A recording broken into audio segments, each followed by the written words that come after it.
നമസ്കാരം പ്രിയപ്പെട്ടവരെ, ഇന്നത്തെ വീഡിയോയിൽ നമ്മൾ സംസാരിക്കാൻ പോകുന്ന വിഷയം പലരുടെയും ഹൃദയത്തോട് ചേർന്നതാണ്. എന്തുകൊണ്ടാണ് എൻ്റെ വിവാഹം ഇനിയും നടക്കാത്തത്?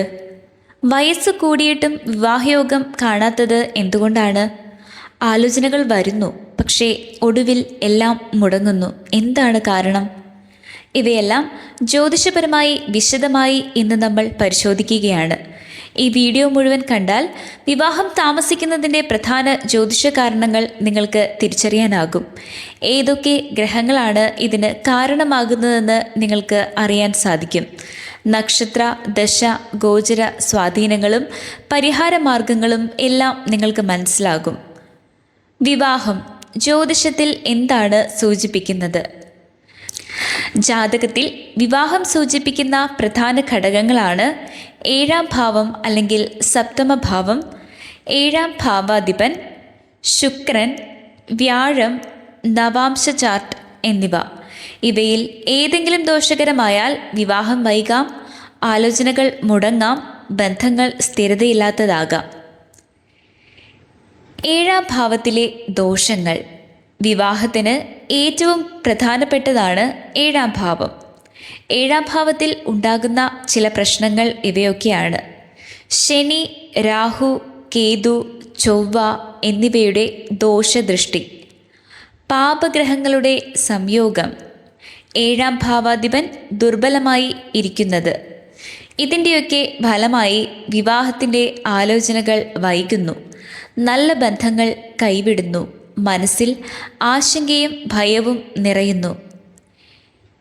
ശുക്രൻ്റെ ദോഷം. വിവാഹകാരകൻ്റെ പ്രശ്നങ്ങൾ. ശുക്രൻ എന്ന് വെച്ചാൽ സ്നേഹവും ബന്ധവും വിവാഹവും സൗന്ദര്യവും ചേർന്നതാണ്. ശുക്രൻ ദുർബലമാകുന്ന സാഹചര്യങ്ങൾ ഇവയൊക്കെയാണ്: ശത്രു രാശിയിൽ ഇരിക്കുക, നീചസ്ഥിതിയിൽ ഇരിക്കുക, പാപഗ്രഹങ്ങളാൽ പീഡിതനാകുക, 6, 8, 12 ഭാവങ്ങളിൽ ഇരിക്കുക.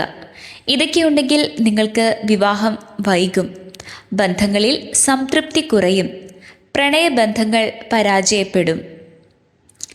ശനി വിവാഹ താമസത്തിൻ്റെ പ്രധാന കാരണം.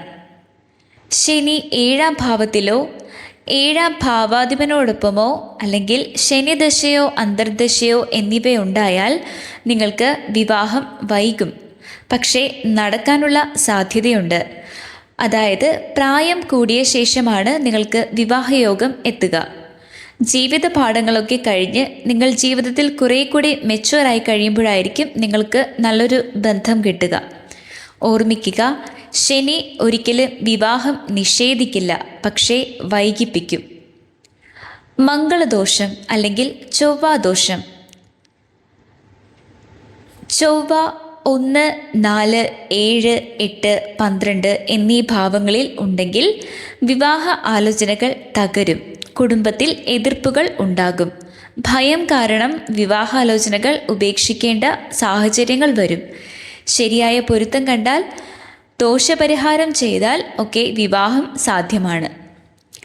രാഹു, കേതു ദോഷങ്ങൾ.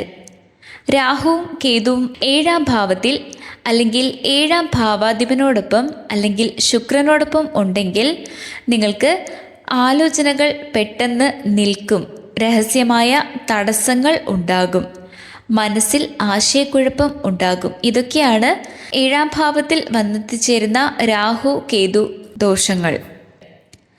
ദശ, അന്തർദശ പ്രശ്നങ്ങൾ. ജാതകത്തിൽ വിവാഹയോഗം ഉണ്ടെങ്കിലും ശരിയായ ദശ വന്നില്ലെങ്കിൽ വിവാഹം നടക്കില്ല. ഉദാഹരണങ്ങൾ ഇവയാണ്: ശനിദശ, രാഹുദശ, ഏഴാം ഭാവാധിപൻ്റെ ദശ ഇല്ലായ്മ. ശരിയായ ദശ തുടങ്ങുമ്പോൾ പെട്ടെന്ന് ആലോചനയും വിവാഹവും നല്ല രീതിയിൽ നടക്കും. നവാംശദോഷങ്ങൾ. നവാംശത്തിൽ ഏഴാം ഭാവം ദുർബലമാണ്, ശുക്രൻ പീഡിതനാണ്, ശനി അല്ലെങ്കിൽ രാഹു ആധിപത്യം സ്ഥാപിച്ചിരിക്കും. ഇതുണ്ടെങ്കിൽ നിങ്ങൾക്ക് വിവാഹം താമസിക്കും, വൈകിയെങ്കിലും സ്ഥിരതയുള്ള ഒരു ബന്ധം നിങ്ങൾക്ക് എത്തിച്ചേരും.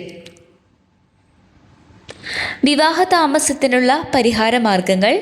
ജ്യോതിഷ പരിഹാരങ്ങൾ ഇവയാണ്: വെള്ളിയാഴ്ച ശുക്രപൂജ ചെയ്യുക, ശുക്രമന്ത്രം ജപിക്കുക, ശനിദോഷത്തിന് ശനീശ്വര പ്രാർത്ഥന നടത്തുക, നവഗ്രഹ ശാന്തി, ഗുരുവിന് മഞ്ഞ വസ്ത്രം അല്ലെങ്കിൽ കടല എന്നിവ ദാനം ചെയ്യുക. ഇവയൊക്കെയാണ് പരിഹാരമാർഗങ്ങൾ.